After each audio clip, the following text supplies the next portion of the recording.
I don't think we'd go there. That was surprising. Yeah. That was really surprising.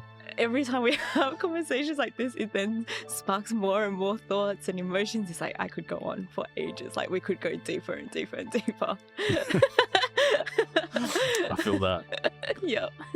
In this series, we dive in with our guests to find out about their human experiences, the highs and lows of life, and everything in between. We find the common threads that bond us all together as humans, and we understand and hold space for different and new experiences of this life. We ask each guest the same questions, with each person telling us their stories. These are their human experiences, and this is Diving In. That was nice. Yeah? It's cool to experience that. Yeah. Wow. All right, let's go in for 4, hold for 4, out for 4, 4 times. Let's get it. Let's go.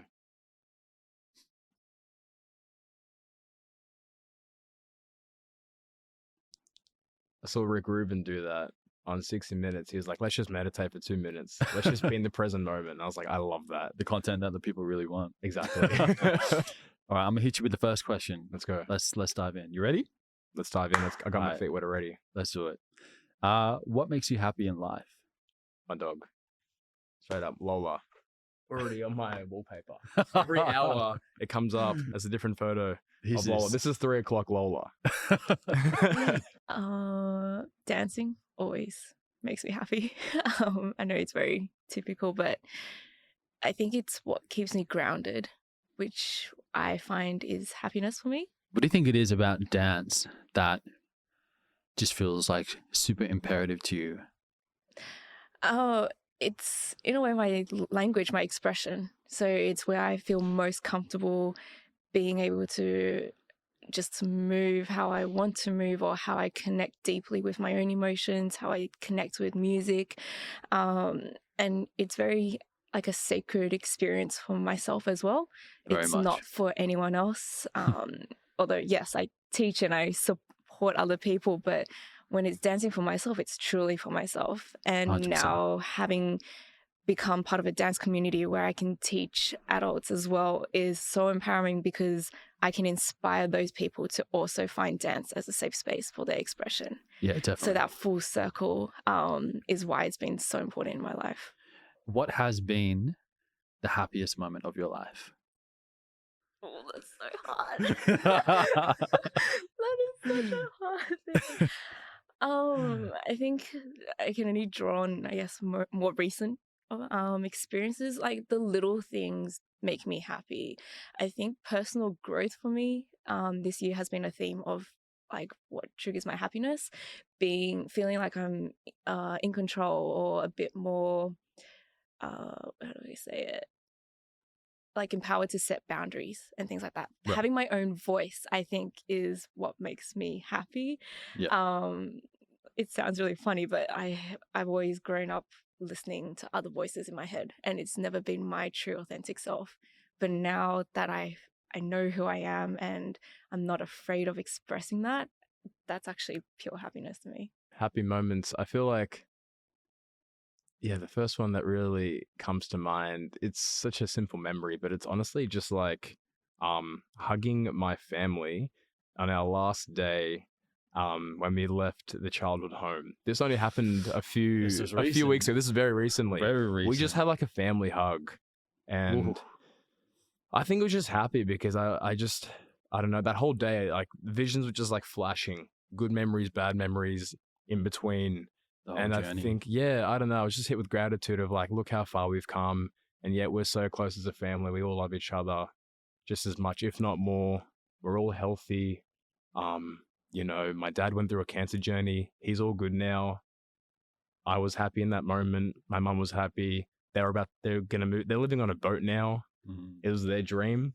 I got to see them now, like part ways, living out their dream. And I don't know, that was really nice. Yeah. Oh, home life and family life, hey? As we go throughout our lives and we kind of discover and trying to find like who we are, is there anything that you found difficult growing up? Growing up as a male dancer has had its challenges. It's a a lot better now, but you know, there is still unfortunately a lot of homophobia out there. Like in the 2000s as well, it was definitely just a different time.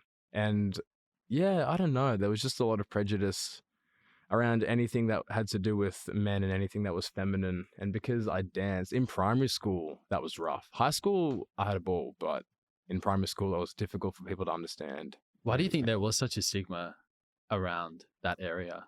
Don't think generally people would equate dance to strength and athleticism.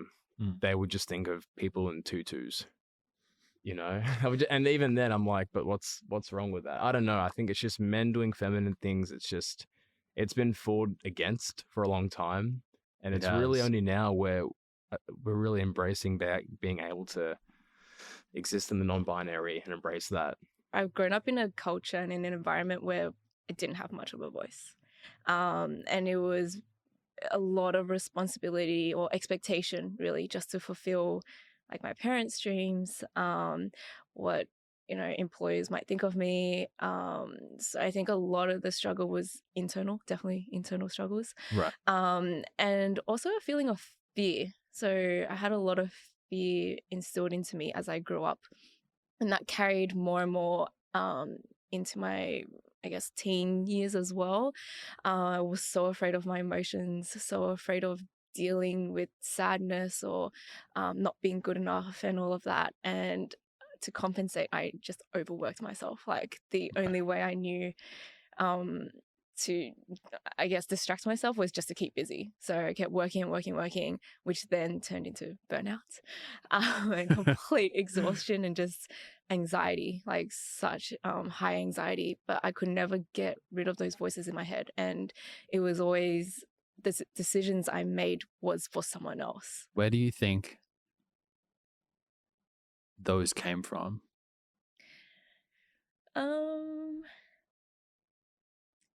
I think culturally there is a huge influence, just because in the Asian culture we have an expectation just to be the best of the best, and emotions are not spoken about. Emotions aren't even really welcomed, to the point of, I know I got to a point I just couldn't hold it together in front of my parents and cried, and like, bless them, but they laughed at me for crying, because they're like, you never cry, you're always a happy child.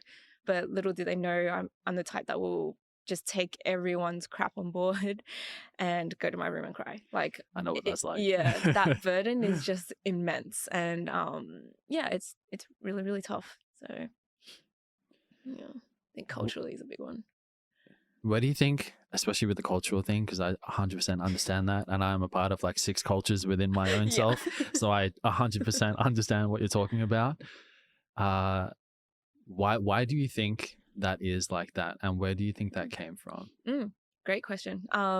Yeah, I think only in my later years I really, really thought about why my parents projected, I guess, some of this onto us. Yeah. And I really empathize with their struggle, because they came from tough living situations. Like, survival was literally their core purpose in life, let alone them coming to a foreign country where they're really put down and discriminated and dealing with all that crap. So I guess that in a way they're trying to prepare us for the best, shield us from the worst, but it doesn't always translate in the society that we now grow up in.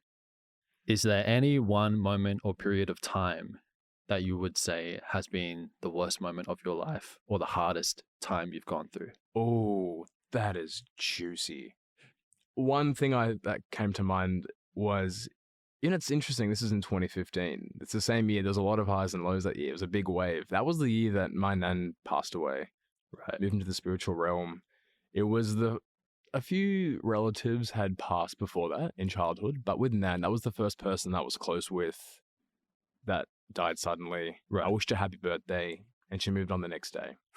And my mum found her in the room. So I think there was just a lot of, you know, there was a lot to process. And I just remember maybe a few months later, the family had a big argument, a really big argument that ended with everyone leaving the house.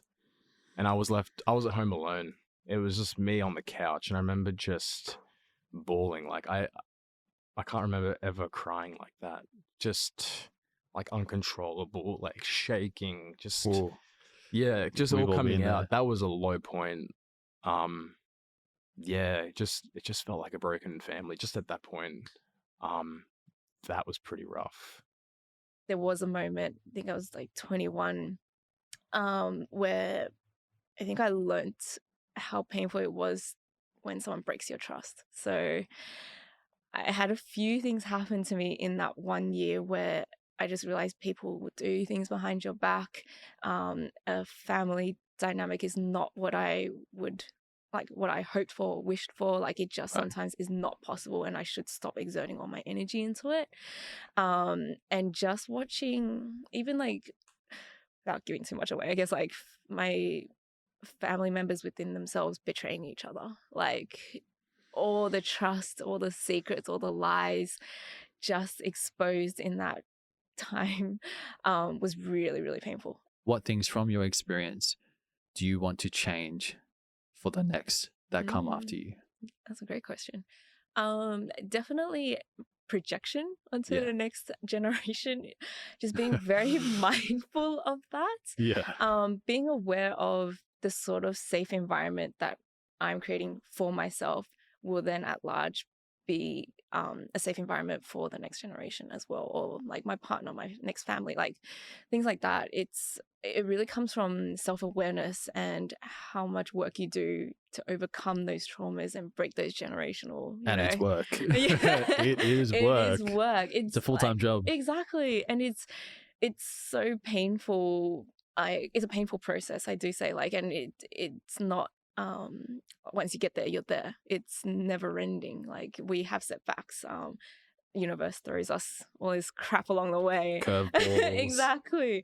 So it's just like, how do we really stay true to that? And I think the bravery in going through those processes and in that journey, the next generation has a role model to look up to.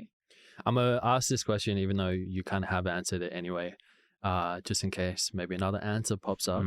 Have you ever lost anyone close to you? Oh. And if you have, what was that experience like? There was someone who I was friends with at school. Only a year after school finished, he died. He was found dead. Wow. Yeah, and I found out while I was at a nightclub. Someone just said, "Oh, he's dead." They found him. They don't know what happened, and so I don't know how he left us, but yeah, and I hadn't really thought about him for a while, but just the other day, when I was up in Queensland, Yeah. just like vibing, living life. I was just living, and then I just had this moment of like, wow, like just being 25, turning 26 this year, and just like knowing that Arvind, his name was Arvind, won't ever get to this point. I don't know. Grief's tricky. It is. Grief is really tricky. And what was the movie I watched where grief came up? It was The Whale with Brendan Fraser. Oh, a recent movie. Yeah, brother, watch it. It's good. Ooh. Yeah, that movie like dives into grief. Oh, speaking of diving in. Yeah, but it's that thing that just kind of comes up out of nowhere. It's like even with my mum, like, you know, she's happy, but then a song will come on, and she'll just start crying and start thinking about her mum. Ooh. You know. And then again, go into gratitude, you know, I'm grateful that we had this, but dang, I miss her. And like a song will just trigger, I don't know, the funeral or memory of them. Yeah, it's interesting how like we can think about a person that's no longer with us and smile and be warmed by it and be grateful. And then sometimes just cry or just maybe sink in and just maybe process how lucky we are to still be here. And yeah, just the things that they never got to see. I wanted to ask you, what does the word pride mean to you? And what has been your proudest moment? This is not very deep, but my proudest It doesn't have to be. Whatever it is perfect as it is. My proudest moment actually comes back to one of the dance pieces that I choreographed. And I say this because, like I said, dancing is so important to me. Yeah. And then for one of our end of year concerts, I did a Mulan piece. Ooh. Yeah. Wee. And I was lucky because I had a good group as well, like good class. But it was just like for some reason, I felt so connected to that piece. And it wasn't even like at the time, I wasn't like huge on being proud of, my culture or things like that. I was just like, I'm feeling really inspired. And I feel like this is actually a very important piece to my dance journey, I guess. And then when we pushed and pushed and when we performed it on stage, the reason why I'm so proud is as soon as the last like note of the music finished, there was absolute silence in the audience for like 3 to 5 seconds. And I was like people were speechless. And for me, that's like, that means people were so connected to Yeah. the dance itself. And I never imagined I would have that sort of influence ever. I feel pride now, just being able to like sit here and just knowing that like I can share my story comfortably with someone who is my brother, and just being able to be vulnerable with you right now and be okay with that Mm. and not judge myself. I'm actually really proud of that for myself. That's self pride. Do you think there's any relativity between pride and ego? Absolutely. To put it bluntly, absolutely. 100%, yes. But I think it's also what keeps driving our society forward, though. Yeah. Like, we kind of need ego and a bit of that competitiveness to keep innovating, to keep inspiring each other. So in a safe space, ego is actually encouraged. But yeah, it's just unfortunate that we sometimes utilize ego in a not so positive manner. Yeah, I think ego, as weird as it sounds to say it, I feel like ego has a bad rap. Yeah, exactly. I feel like, but I also think that exists because the generations before us probably labeled it as such. Yeah. But I personally anyway, I don't think that all ego is bad. I believe ego is necessary in some times, Yeah. and completely unnecessary in others. Yep. But I think it's definitely a give and take. Maybe pride is something that is authentically, unashamedly lived, but then still perhaps other people will look at that as ego. So yeah, I don't know. It's a tricky line to walk on that one. yeah. Well, we're almost like through our journey today. Oh, dang. But I'm going to hit you with a couple more before we end. Please do. What do you think the world needs more of right now? Compassion. Always more compassion. I think just respect, really. When we're not approached, we're not treated with compassion, we're taught to then spread that to others. When we're given kindness, we're more likely to give it out because we know what it is to receive it. The human connection, respect, like all those values is what the world needs more of or needs to hold, more space for. Yeah. Yeah. And with that answer, how are you going to bring that in yourself? If I'm able to be that like one person that does it and can inspire others to do it, that's already enough, really. I don't have to be going out there to, make to start a riot or anything. Like, if I can do it with my small connections, people will slowly build that into their systems and build on their networks, and that will slowly spread. I think it all comes down to, like they say, the first step is like the most important step for, your journey. Just, myself being that first step for branching out and networking with others and spreading that respect, integrity, human connection is, what I will keep doing. What a beautiful answer. I really try to do my best to see that everyone is just doing their best. Even if maybe they're not acting in ways we would define as the best, people are always constantly doing their best at any given moment. They're using the tools that they have.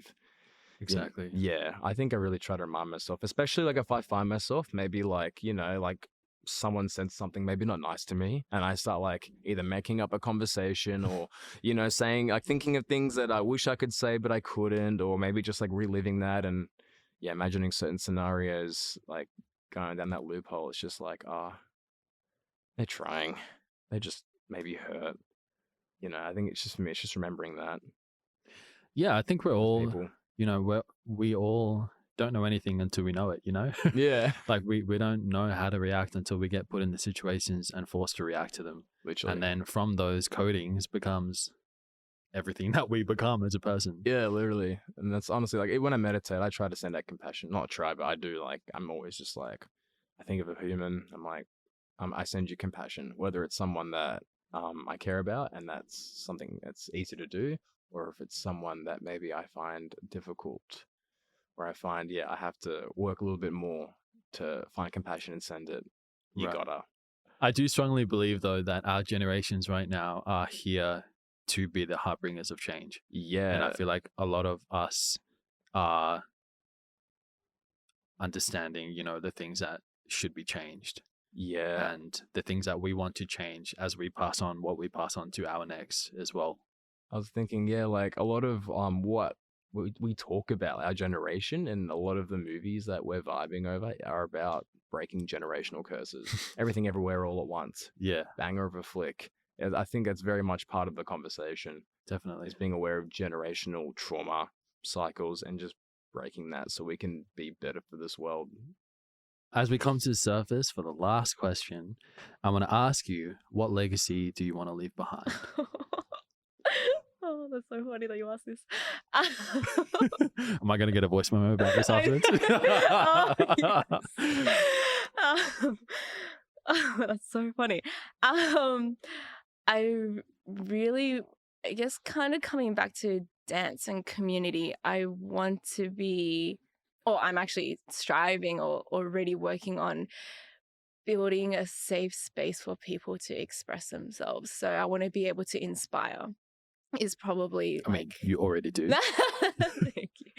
But that's like the legacy I want to leave behind, that no matter my dance story, my work story, my personal life story, that inspires just a little bit into someone's journey and gives them hope or provides them a safe space where they can slowly express and realize their importance in the world and their importance with each other.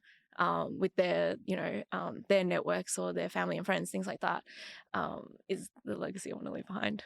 Honestly, I just want to do the best I can, and I really want to act in service of humanity, the planetary health as much as possible. That's something I'd like to do. If I think what was the movie I watched where the Banshees of Inisherin, they're like, oh, what kind of legacy are you going to live if you're just nice? And there's like this joke of like being nice. You're not remembered for being nice. People that are nice, like they're forgotten about in 50 years, which is funny. But like, I would love that to be a part of my legacy. Just, a human doing his best to live in kindness and treat others and the planet the best way he can. That's the way I like to go about it and make people feel good. And yeah. Had really good times with other humans and animals, honestly, like just something along those lines. That'd be a sick thing to put on my legacy tombstone. That's pretty much the journey. So how do you feel? No, I feel good. It's just every time we have conversations like this, it then sparks more and more thoughts and emotions. It's like I could go on for ages. Like we could go deeper and deeper and deeper. I think a part of this whole thing is also, and like the whole diving in setup is to give this person here a chance to take those steps off the hamster wheel and actually dive in like this. Because I think I think one, we don't pave enough time to do these kinds of things. And I think two, the question has to be asked for a lot of us to actually then take it and do the thing. Yeah. So I think as much as it's for, the viewers and the other people that are watching and that will connect to it, I think it is also just for this person to be able to have their own experience and look back on everything that they've done until today. So thank you for going on that journey. Thank you for making me go through it. I will be processing this in this shower tonight. Thank you for listening to their stories and for journeying with us. Our dream here is to dive in with people from all over the world. People of all ages, occupations, situations, people of all backgrounds and walks of life. Our ultimate dream would be to travel the world and explore people's stories to these questions in the places and parts of the world that they come from. To search the world for different stories and witness how similar or dissimilar our experiences can be across the globe. Through all though, finding and understanding the commonalities we all share as humans and using those to thread us all back together.